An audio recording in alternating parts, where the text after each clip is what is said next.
Mea se tātou tāpua i atu i le tua. I le suafa ma malu o le atua le tamā, o le alo, ma le anganga pai. Se tātou te tālu.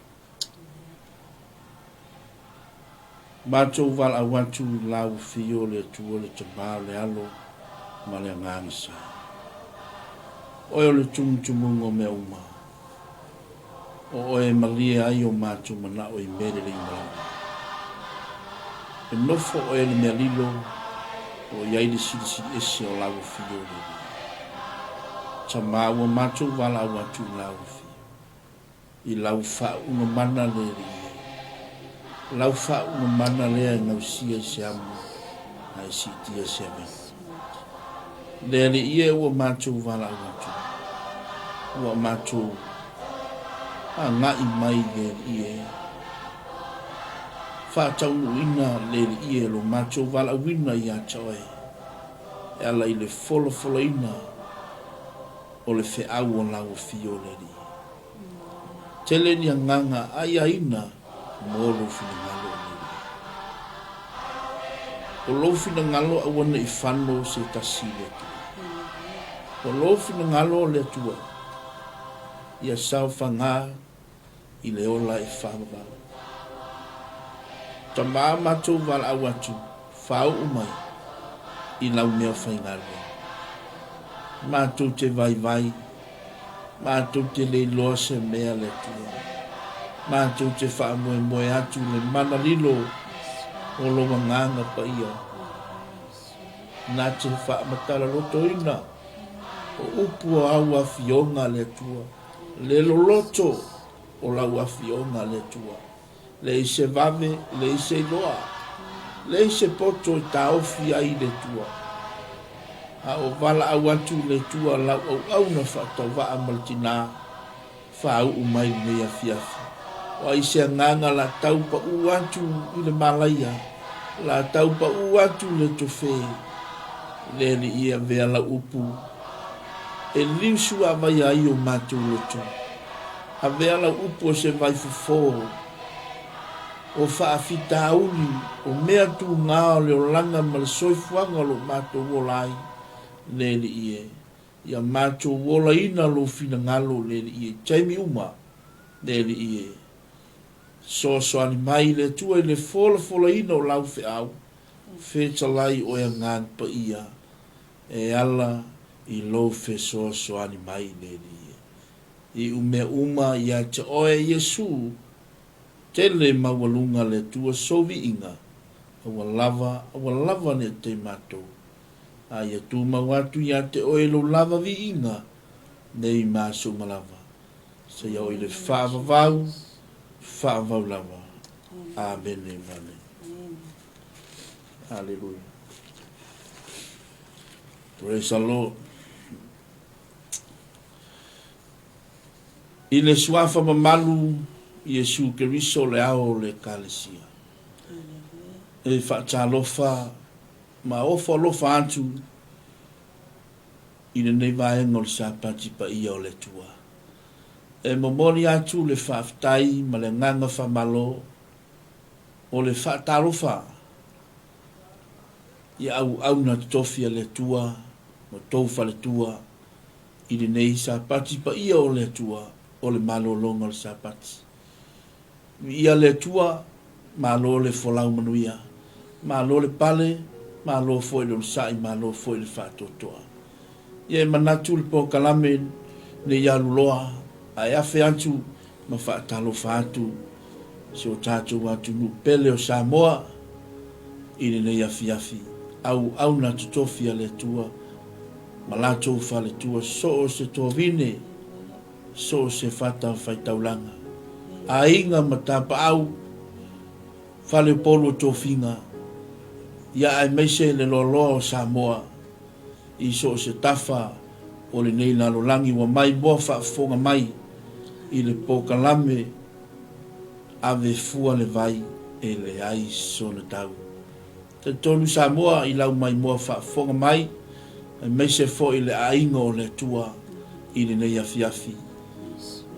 E manatu nisi au na le tua lo fe ngai ma sauninga o le malolonga o le sapati ni ne yasu.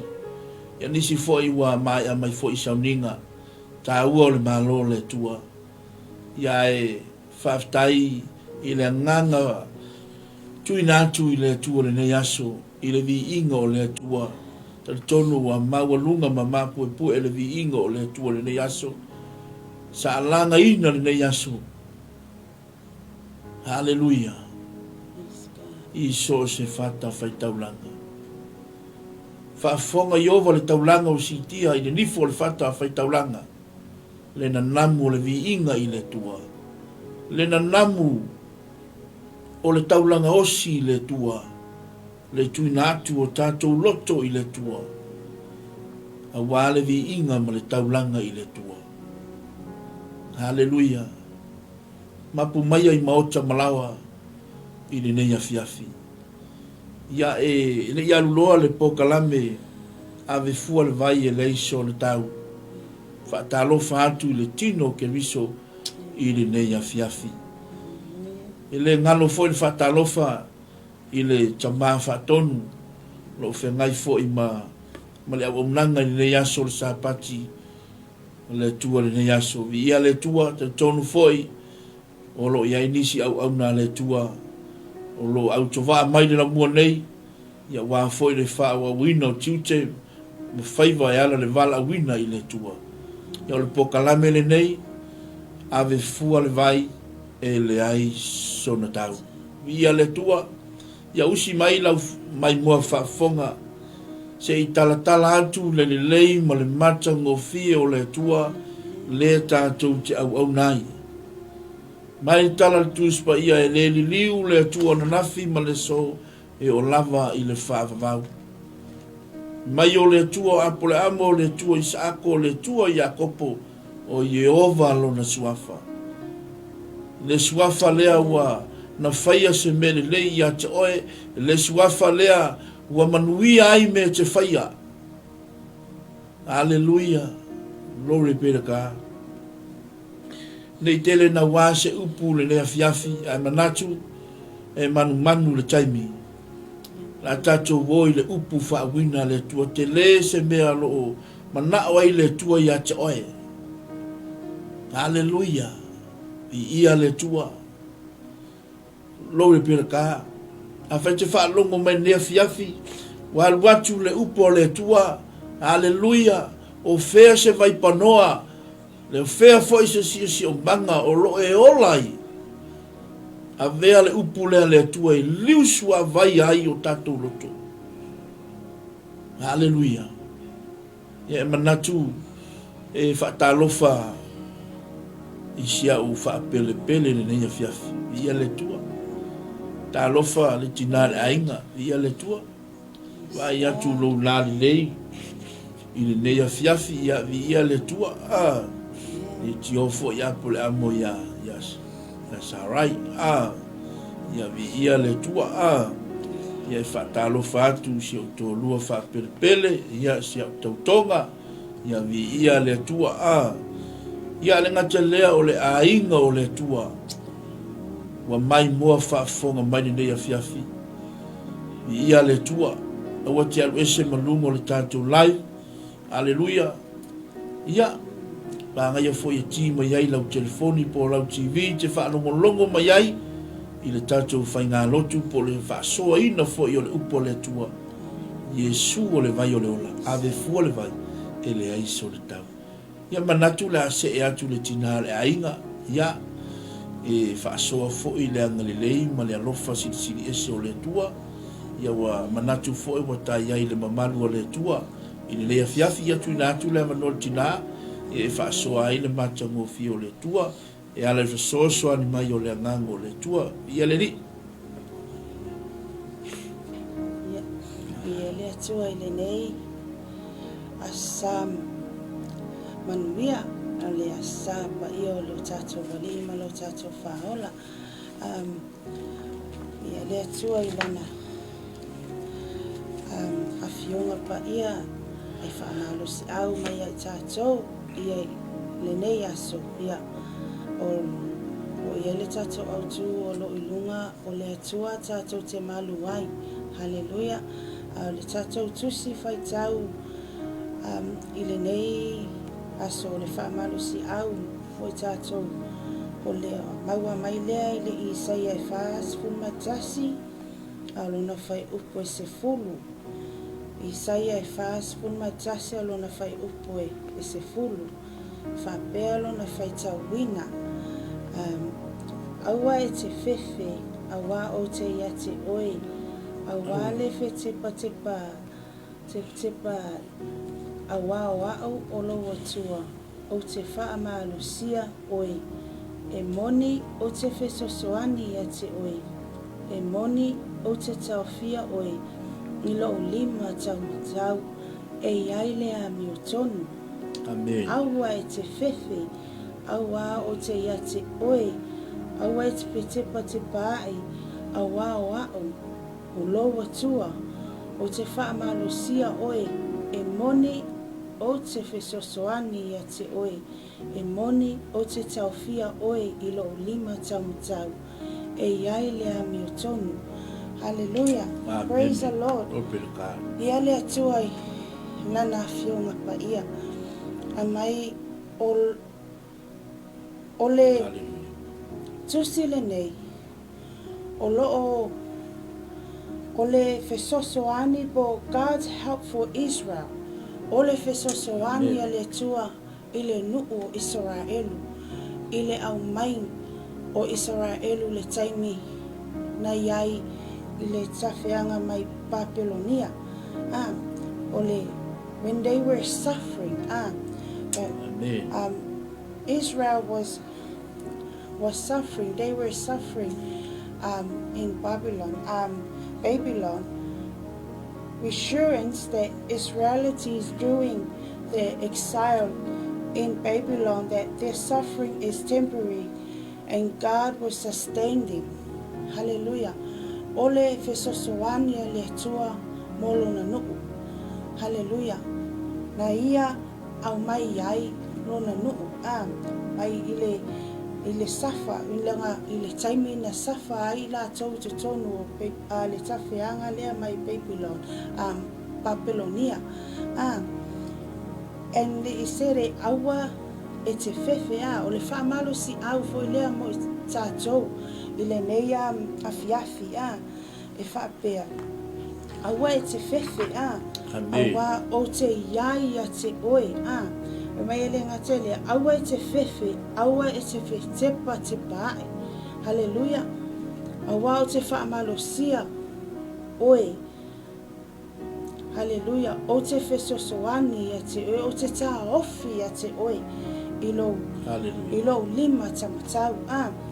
O se whaamalosi au e whaamawhanawhana i taimi o mai ai vai. Hallelujah. Amen. E o mai ai le vai o le whewhe, o le mautonu, hallelujah, tele mea e o mai ai. O le mautonu le ngata e leo le mautonu, ai whai mai, e loo whaamalosi mai le tua mo i tātou. Hallelujah.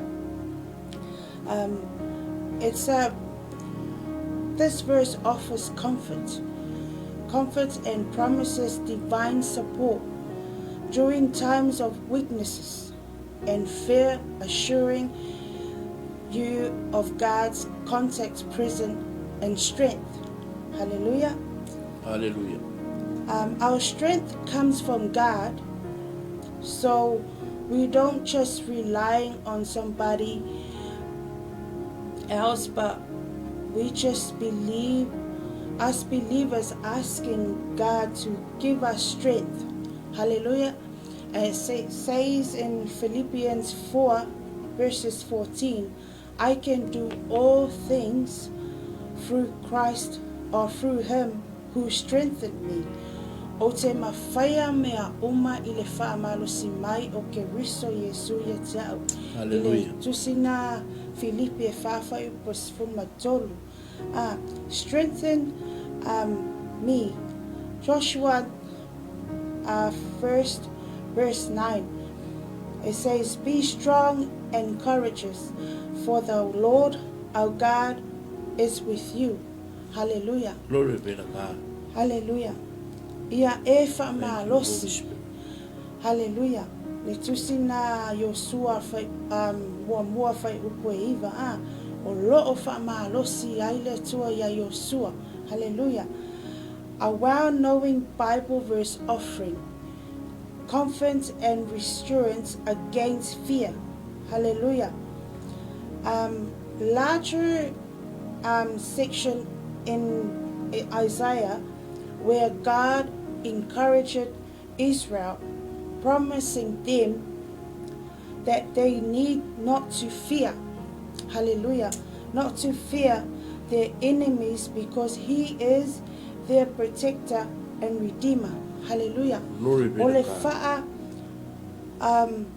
malosi ale atua po le fesosoani ale atua ia Amen. Israelu ina ia awa ne fefefe awa o loo iai le atua o loo iai o ia o le atua o lo lātou fesosoani. Hallelujah. Their redeemer, their protection is in God.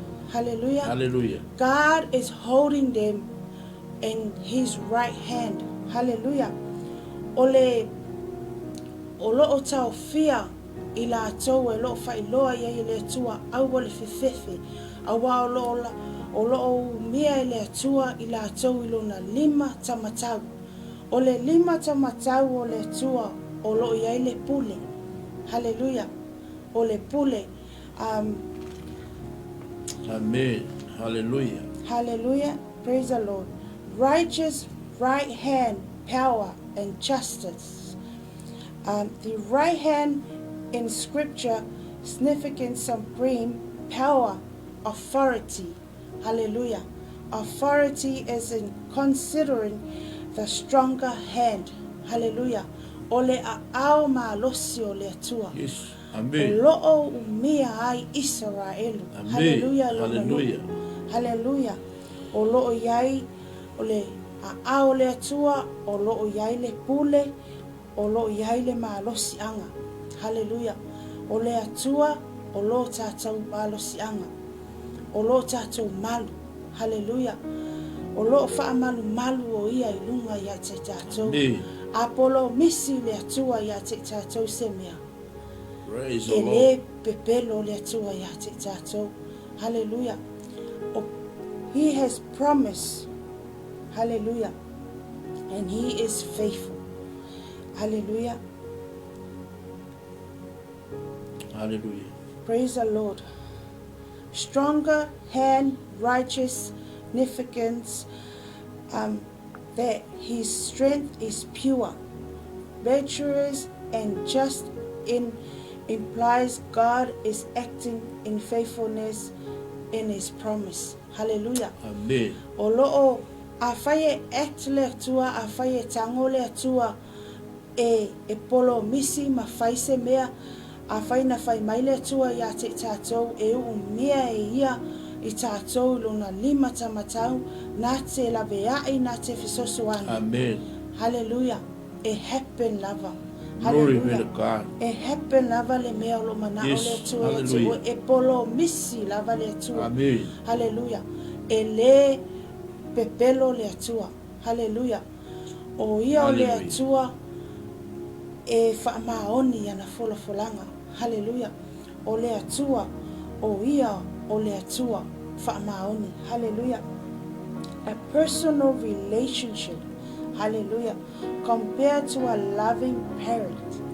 And loving parents Hallelujah.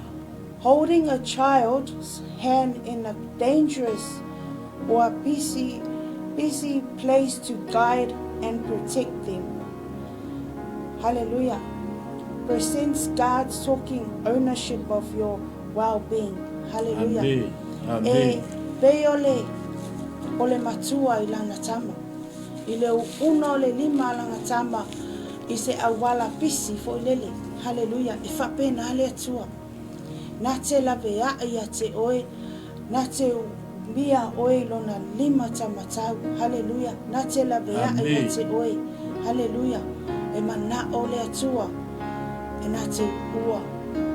Oe mai lavea e mai oe me feso soani ya te oe. Hallelujah. O le atua na te ina oe. I mea o lo e mana o mia e le feso soani. Hallelujah. Praise the Lord. Fear dispelled because the hand of God is doing the supporting. Promise is fear and not dismayed. It is to swap your own limited strength for his unlimited power. Hallelujah. Ole polo misi ale tua ole malo si anga ole tua e vatu ya te oele limiti. Hallelujah. Polo misi ale tua ya te oe.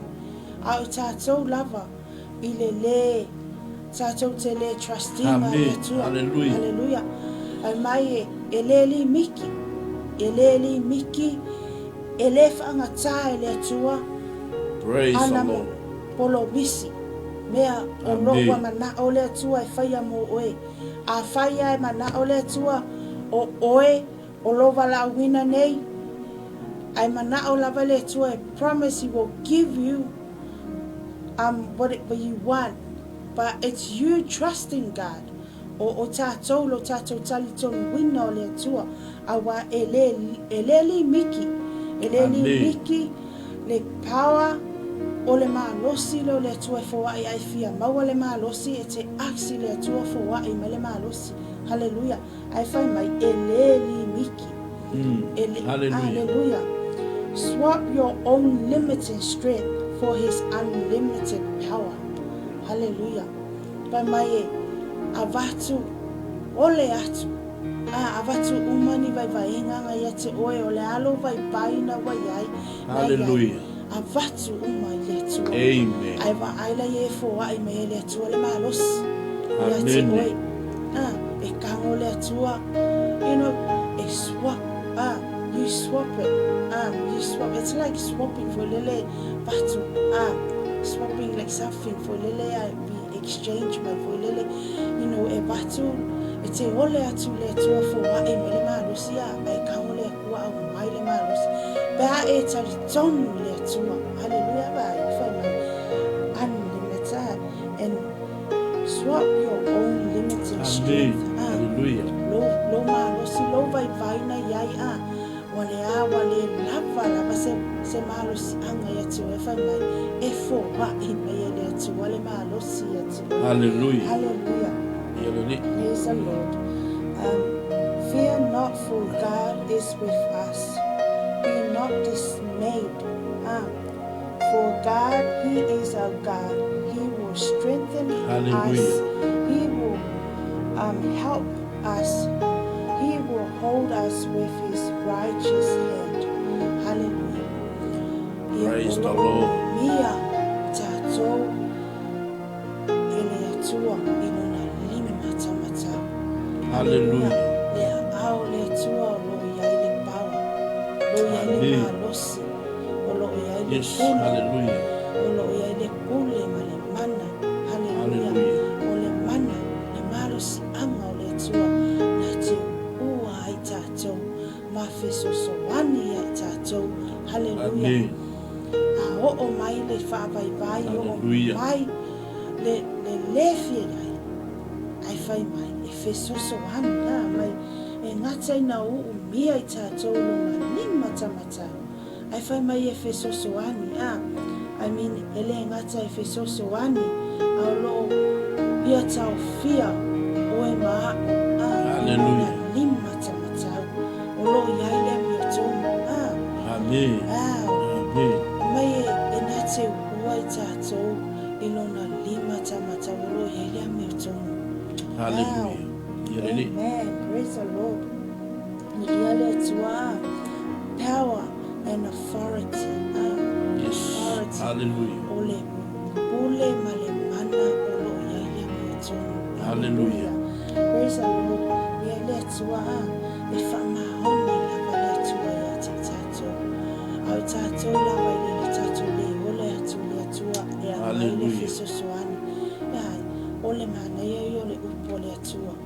ila nei aso. Ia le li. Watching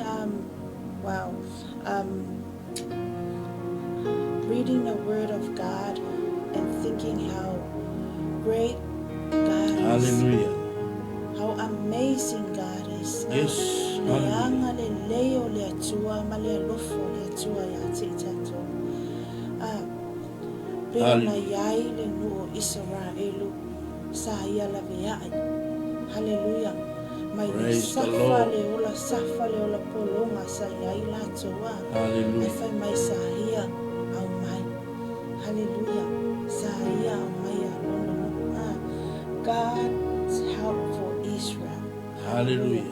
He has helped Israel to get off from suffering. Hallelujah. Praise the Lord. Hallelujah. During their exile in Babylon, that their suffering is temporary, and God will sustain them. Hallelujah. Will help them. Hallelujah. Taipeo tato. Tato mana mia te lele fisosoani o lo tato malos anga. Hallelujah. Ole tua ole afionga pa ia le tua. Hallelujah. Be tato te fia maua le malosi mai le tua by my being held by God's righteous hand. Hallelujah. And Isaiah 41 Hallelujah. verses 10 is a powerful verse. It's a powerful verse representing divine protection and strength and unwavering support.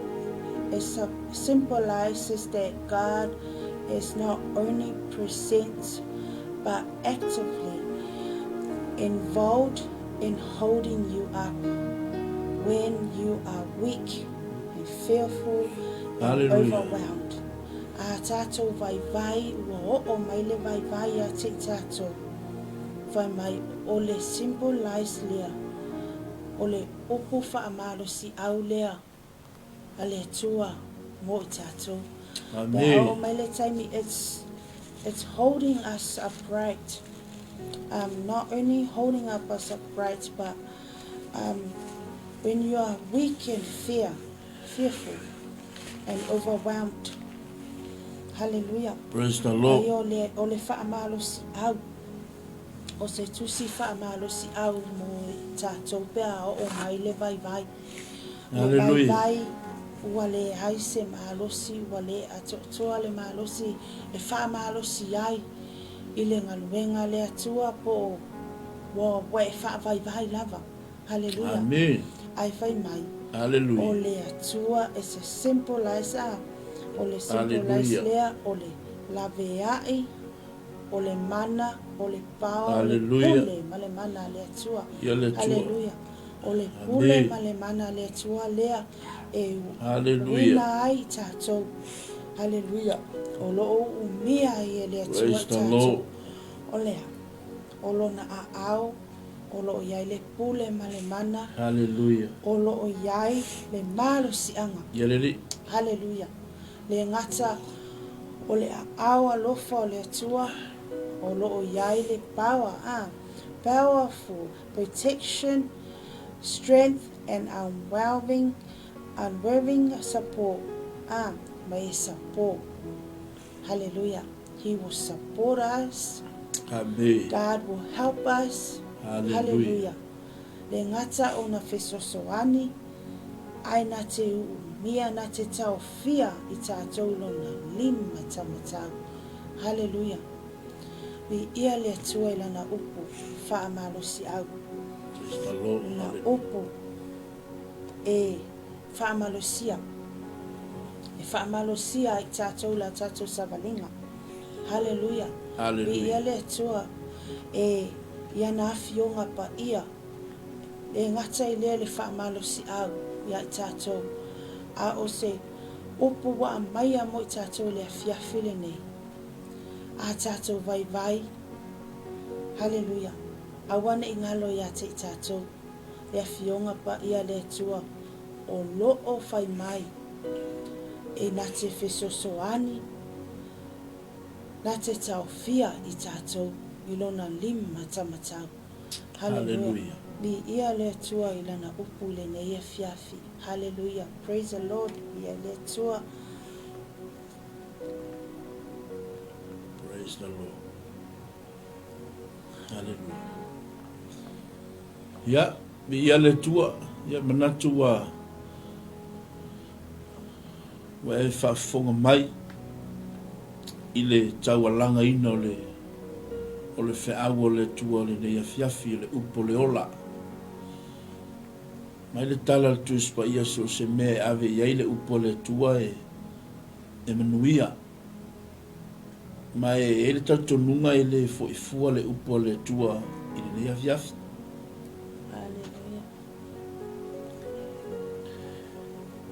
Tatono lo e la ngona le whiau o le atua le nea fiafi. Hallelujah. A whai o le te whaalonga mai le upo le atua wa alu atu le upo le atua. A whai o nai manuia lo loto. Ia iloa o ele alu atu wa i whiau o le atua. Amen. Le ofo ia tia. Hallelujah. Ia le atua lana upu le nea fiafi. A o whaaso atu le tinao le ainga le nea fiafi. A loo ngā lue mai ma ngā ioi mai le nganga o le atua i lana upu le nea fiafi. Hallelujah. Tele ni mea le leim ani mea o ngā wa whaaso atu ai le tina. E ala i le whesoso ani mai o le nganga pa ia o le atua le nea fiafi. E leo tu la fo ina ele tuolo na nu o Israel. O lo u ele tua. Amen. Le lima o Israel. Yes. E leo alu ese a ile tua. Mai lona nu. O le tua o ia o le osi fea ngainga. E mana tua ele tua le fea ngainga le tua malona nu o Israel. Po fera le mea whaata fea ile nua le tua. Mai le taimi wa ave whaatangato tauina le nua le tua i Papulenia.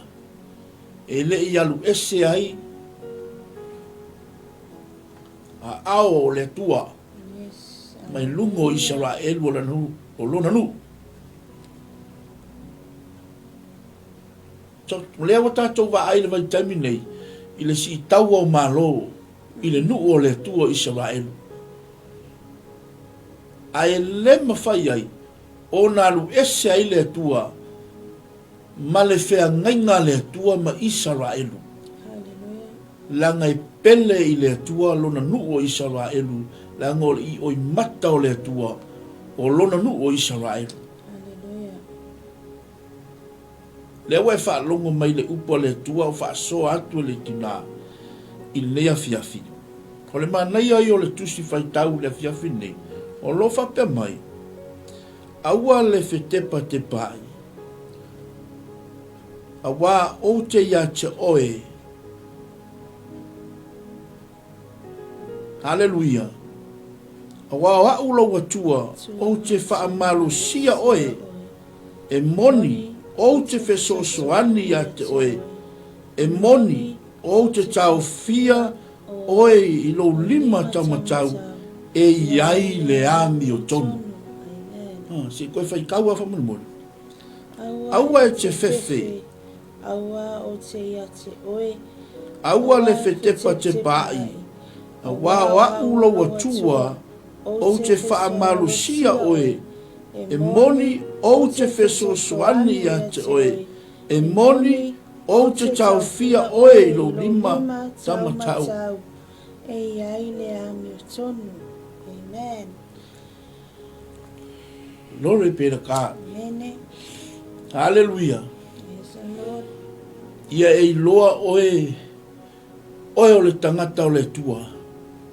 O lo ta ofi e le tua lo lima tamatau. Amen.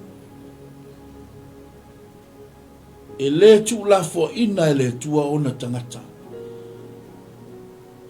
O ai e mai e le tato fesosoa. Yes. O le atua e au mai ai le fesoasoani. Hallelujah. Mai le tala le tuspa ia mai o te avatu le manosi i le ua vai vai. Vai. Mai avatu e ia le manosi i le ua vai vai. Vai. Amen. Mai e whaatupu tele ina le manosi. Hallelujah. Ai fai mai le autu. Hallelujah. O le atua tātou te manu ai. Amen. O le atua tātou te manu ai. I ia le tua. O ia o le tātou manu a papa. O ia o le tātou olo maualunga. O ia o le tātou lafitanga. I taimi o puapuanga. I taimi i whaingatā o le soifuanga. Ma le soa ina o le olanga. Aia apa mai le tua ia joe. E apa mai luna lima tamatau. Na te tau fia oe. E ia na leo le tua ia Israelu. Fai mai e le tu le moe e le moe lava. Fa penale leo le tua i lona nu o Israelu. Hallelujah. Ile mai moa fa afonga mai o le sa mo le fiafi ai mese le ainga o le tua tasi le pelofeta sili lona lo loto o ana faupunga pelofeta le Isaia tele fo i va venga le tua na falia i le pelofeta le Isaia tasi le pelofeta e lona fa i pelofeta te tele o le tuspa ia Isaia o ia foi na valo ia le fana mai po le soifua mai o le Mesia. E lo loto tustusinga al profeta lea o Jeremia. E iaila le oti na oti aile le profeta lea ale tua na oti le oti fa matulo. Paula le profeta ale tua sa tipi dua hina ile ili. Ona o le mau ia Yesu Keriso ma le wha o le tanga a le atua. O e whafonga mai sa moa ma le aingo o le atua. E le whaingo fie le awina atu. E le whaingo fie. I la tau umalo tala inga le fina ngalo o le atua. E le whaingo fie. E le awina atu. I la tau alo tala inga le fina ngalo. Tau wemu tangata. E ino sia. Ai whawhetai le tua lewa e whaalongo me le upo le tua le fiafiri nei. E leo tu la fo ina e le tua lona nuo Israelu. Mai le temi sa ave whatangata ta wina ile nuo le tua e Papurania. Ia ofo le temi na hallelujah. Na wha ea ile ta whianga. E le i tu la fo ina i le tualo nu o Israel. Langa i pele i le tualo na nu. E o maina le taimini nei. Hallelujah. E iai le winga so pa i al vaenga lea. E iai le winga o le ngō le profeta leo Isaia. Sema sau taimi e te whaitau ai lo fale. I le Isaia le asfulua, whai upo e lua. E iai le winga ma le ano le winga o le ngō le tamaloa. O le profeta o le tua. O lo maua le fai upo e lua. O le winga la le o le ngō le profeta. O Yehova o le faa o le tanga. O Yehova o le faa o le tanga. Le winga le o le ngō o le profeta a le tua. Ai o le tangata na valo ia le soifua mai o le Mesia. Kele foi valo anga na valo ia le profeta le Isaia. Praise the Lord. Ke lo le tala tuspa ia ana le oti le tupa Usia ele ali le tamalo le Isaia. Hallelujah. Tele va venga mame no faia le profeta le. Glory be to God. Hallelujah. Fai mai le mau mo tātou. Awa e te fefe. Awa o te ia te oe. Awa le fe tepa te pai. Awa o haula watua o te whaamalusia oe. E moni o te fe sosuani a te oe. E moni o te tau fia oe lo 5 tamatau. E iai le ami o tonu o le tua. E lo tau fi o le 5 tamatau. A le tua. Lo iai le ami o tonu o le tua. Ia le tua. Praise God. A o mai vai vai. Ma fi tā o le soifuanga. Ma le si o manga o lo tātou wolai. Va ai le tua. E le ai ma sesi o tātou e tu wha maunga. E ia le taimi tātou te vai vai umai. E le taimi wa ele la vai.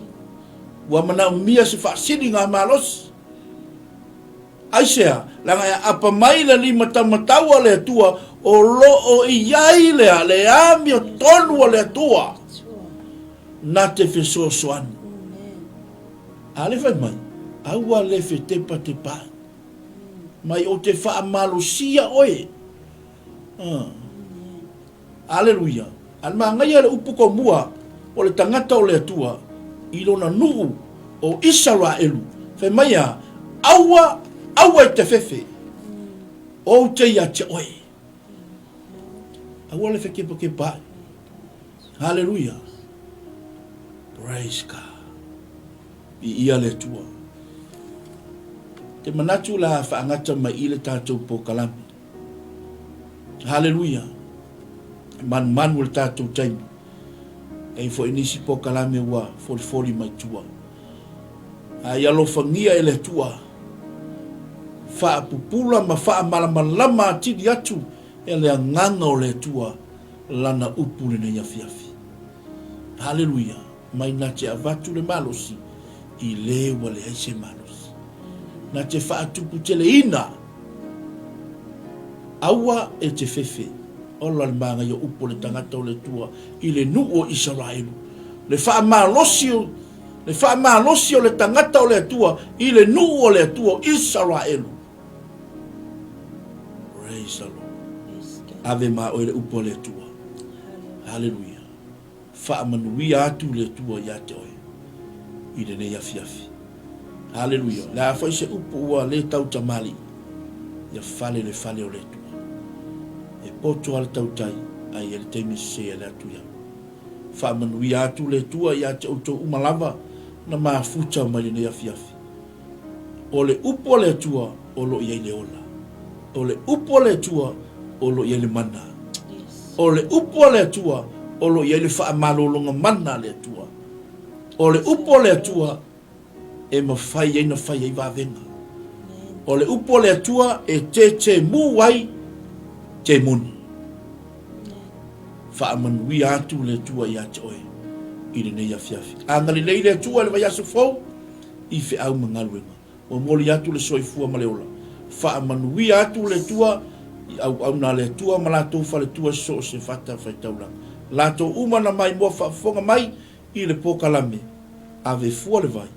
E le ai so le tau. Fa manui atu le tua. I le nei afiafi. Ma te alofa te le atu. Mo o tau le nei afiafi ma le tina le ainga. Shalom. Shalom. Shalom. God bless all. Fa manui atu le tua. I le ainga le tua. Hallelujah. Ia le tua. Ave FUA le vai. E le ai so le tau. Hallelujah.